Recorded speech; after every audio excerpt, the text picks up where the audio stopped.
Hey everyone, welcome back to our channel. Today I'm going to show you how you can merge PDF file into one in a very simple way. So without wasting any time, let's get started. So basically you can see there is two PDF files into my desktop and I will going to merge them and combine them into one. So first you just need to go for your Google Chrome browser. You can choose any of your favorite browser and then you just need to search over here, combine PDF.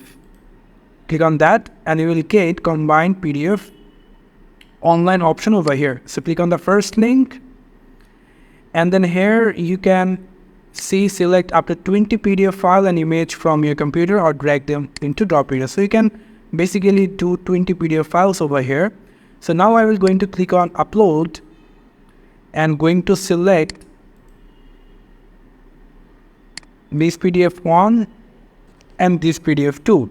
And then click open.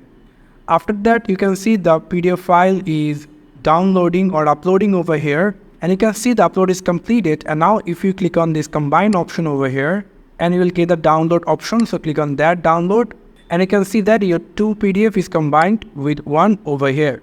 If you now click on to desktop and you can see these tools combined PDF is this over here in the right side. So this is how you can combine PDF into your Windows operating system for free. Thank you so much for watching this video. I hope to see you in other videos. Till then, goodbye.